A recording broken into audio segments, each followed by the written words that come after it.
आकलन करने का प्रयास करें तो क्या होता है, बिल्कुल वैसे ही कि मानो अपवित्र हाथों में चरणामृत लेने का प्रयास करें। इसलिए कई बार बहुत से लोगों के मन में ये जिज्ञासा भी होती है, प्रश्न होता है कि जो सत्संग के विचार होते हैं वो एकदम से समझ नहीं आते। संत अरबिंदो के समक्ष भी किसी जिज्ञासु ने ऐसी ही जिज्ञासा को रखा। उन्होंने पूछा, आप हमारी इस समस्या का निदान कीजिए। हम चाहते हैं कि हम सत्संग बहुत भावों से श्रवण करें, एक एक वचन हमारे जीवन में उतरे, लेकिन ऐसा लगता है जो हमारे सांसारिक रिश्तेदार हैं, मित्र हैं, जब वो कोई बात कहते हैं बहुत आसानी से समझ में आ जाती है। ज़्यादा समझने के लिए जोर नहीं लगाना पड़ता, समझना नहीं पड़ता, सहज समझ में आ जाती है।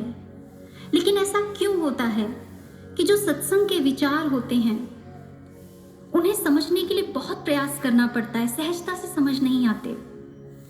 संत अरबिंदो ने बहुत सहजता से इसका उत्तर दिया और कहा, तुम्हारे रिश्तेदार और मित्र, उनकी जो बुद्धि और मन का स्तर है, जब तुम्हारा भी वही स्तर होता है तो तुम्हें उनकी बात बहुत अच्छी लगती है और जल्दी समझ में आ जाती है। लेकिन सत्संग के जो विचार हैं, सत्संग के विचार तुम्हारी मन और बुद्धि के स्तर के नहीं होते। उसका स्तर आत्मिक स्तर होता है, उच्च स्तर होता है, और वहां तक जाने के लिए प्रयास करना ही पड़ता है। लेकिन इसका अर्थ ये नहीं है कि आप अपने जीवन में कभी उन महान विचारों को समझ ही नहीं सकते, उतार ही नहीं सकते। जैसे पहाड़ पर चढ़ना हो तो थोड़ा सा प्रयास करना होता है, पहाड़ पर चढ़ना असंभव नहीं होता। ठीक इसी प्रकार आपके थोड़े से प्रयास के द्वारा जिस समय आप मन और बुद्धि के स्तर से ऊपर उठकर उन महान विचारों को श्रवण करेंगे तो आप निसंदेह जरूर समझ पाएंगे। लेकिन एक बात और है, शायद ही महापुरुषों ने कभी ऐसे सत्संग विचार दिए हों जब सांसारिक उदाहरणों में से प्रेरणा को ना संजोया हो। आप देखेंगे कि जब हम सत्संग श्रवण करते हैं तो बहुत से सांसारिक उदाहरण सुनते हैं ताकि जनमानस आसानी से उन गूढ़ प्रेरणाओं को जो महापुरुष समझाना चाहते हैं समझ सकें। आइए आज हम भी कुछ ऐसे ही सांसारिक उदाहरणों से कुछ प्रेरणाओं को संजोते हैं। पहला उदाहरण, अमेरिका के एक बहुत बड़े उद्योगपति हुए जिनका नाम था ओलिवर।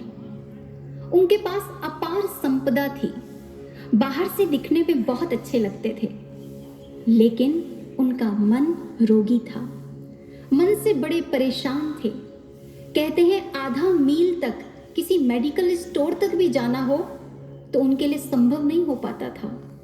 वो ना जाने कितने डॉक्टर्स के पास जा चुके थे, कितनी दवाइयों का सेवन कर चुके थे, और तो और कितनी फिलोसॉफिकल क्लासेस ज्वाइन कर चुके थे कि किसी तरह पता चले कि जीवन की सार्थकता है क्या, जीवन किस में सार्थक है।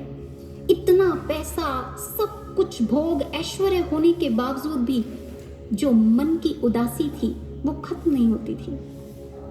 जीवन में एक दिन योगानंद परमहंस जी का आना हुआ और वही उद्योगपति अपने शब्दों में लिखते हैं कि जिस समय योगानंद परमहंस जी मेरे जीवन में आए, he changed the whole direction of my life. उन्होंने मेरे संपूर्ण जीवन की दिशा को बदल कर रख दिया। अब समझते हैं उदाहरण नंबर 2, नरेंद्र, जो कि स्वामी विवेकानंद जी का बचपन का नाम था। नरेंद्र के चचेरे भाई हुए हबू दत्त। कहते हैं उनके समय में संगीत के क्षेत्र में उनका कोई सानी नहीं था, लेकिन साथ ही व्यसनों के क्षेत्र में भी उनका कोई सानी नहीं था। और मात्र वो ही नहीं, उनका परिवार भी उनकी इस आदत से बहुत परेशान था। सब पीड़ा से भरे हुए थे, सारी हदें पार हो चुकी थी। कोई शराब, कोई नशा ऐसा नहीं था जिसे उन्होंने आजमाया ना हो। एक बार नरेंद्र हबू को स्वामी रामकृष्ण परमहंस के पास ले जाते हैं। स्वामी रामकृष्ण परमहंस के श्री चरणों का स्पर्श पा एक अद्भुत घटना घटित होती है। हबू घंटों के गहरे ध्यान में उतर जाता है और नरेंद्र को लगता है ये जीवित भी है या नहीं। घंटों के गहन ध्यान में वो उसे बहुत उठाने का प्रयास करता है, लेकिन हबू नहीं उठता। और एक लंबे समय के बाद जब हबू की जागृति की अवस्था वापस आती है तो केवल प्रलोभन देने के लिए नरेंद्र कहते